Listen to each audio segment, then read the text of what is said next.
Buonasera e ben ritrovati al notiziario di prealpina.it. Droga dello stupro, un arresto a Cantello. La squadra mobile di Varese ha intercettato un litro di GBL che, attraverso una spedizione partita dall'Olanda, era indirizzato a un locale del paese al confine con la Svizzera. Ad attenderlo un giovane di 27 anni con doppia cittadinanza, italiana e svizzera, che è stato sorpreso in flagranza di reato. Adesso si trova in una cella del carcere dei Miogni.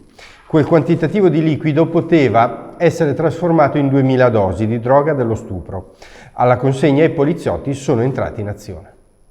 Rimaniamo nelle zone di confine con la Svizzera. A Marchirolo, oggi i carabinieri in sinergia con la polizia elvetica hanno svolto una massiccia operazione di controllo. Ce ne parla il comandante dei carabinieri di Luino, Alessandro Volpini, riprese di Angelo Puricelli e Alessandro Perrone dell'agenzia Blitz.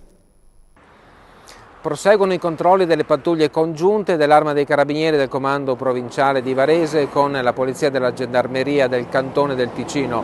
Siamo sulla statale 233 al comune di Marchirolo e si sta procedendo al controllo della circolazione stradale dei veicoli che sono diretti dall'Italia verso la Svizzera. Lo scopo di questi controlli congiunti è quello di sottoporre a verifica da parte della Polizia del Cantone Ticino in territorio italiano le persone che sono in transito in Italia e attraverso questa collaborazione, attraverso la consultazione delle banche dati e allo scambio info-operativo con l'Arma dei Carabinieri del Comando Provinciale di Varese, ottenere il maggior numero possibile di informazioni allo scopo di prevenire i reati più comuni, allo scopo di prevenire i reati predatori e per avere un quadro di informazioni il più completo possibile. Rapina a Busto Garolfo, vittima una barista. Ieri, nella giornata della donna, mentre lavorava, una 41enne è stata rapinata ed aggredita.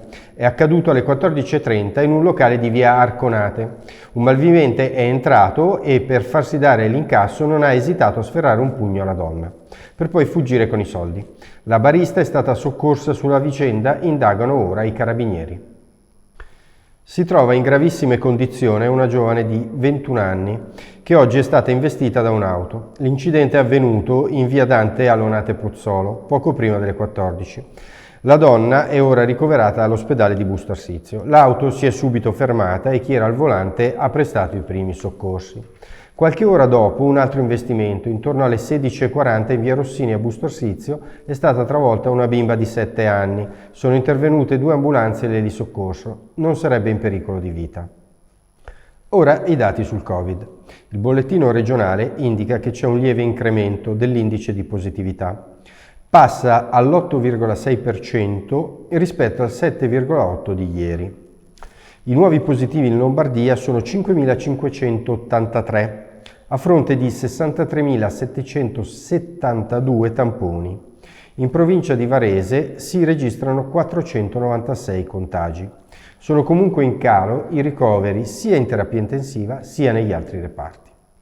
Chiudiamo con Legnano.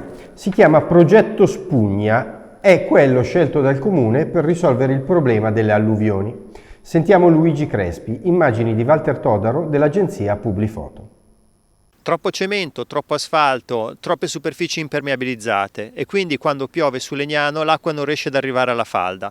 I problemi si verificano soprattutto nelle giornate in cui si verificano le cosiddette bombe d'acqua, cioè quando nel giro di poche ore cade una quantità d'acqua che prima cadeva in mesi. Colpa dei cambiamenti climatici, poi il risultato sono le inondazioni come quelle che si sono verificate lo scorso settembre che hanno messo in crisi buona parte del centro. Per risolvere questo problema Comune di Legnano e Cap Holding hanno deciso di approfittare dei fondi del PNRR per partecipare al progetto Spugna, un progetto pensato proprio per rendere più permeabili le superfici della città. Si partirà da qui, dal parcheggio di via Matteotti, angolo via Girardelli, una delle zone più facili su cui intervenire. Qui c'è troppo asfalto, bisogna restituire spazio al verde in modo che le aiuole e gli alberi contribuiscano a rendere più permeabile il territorio, aiutando l'acqua ad arrivare fino in falda.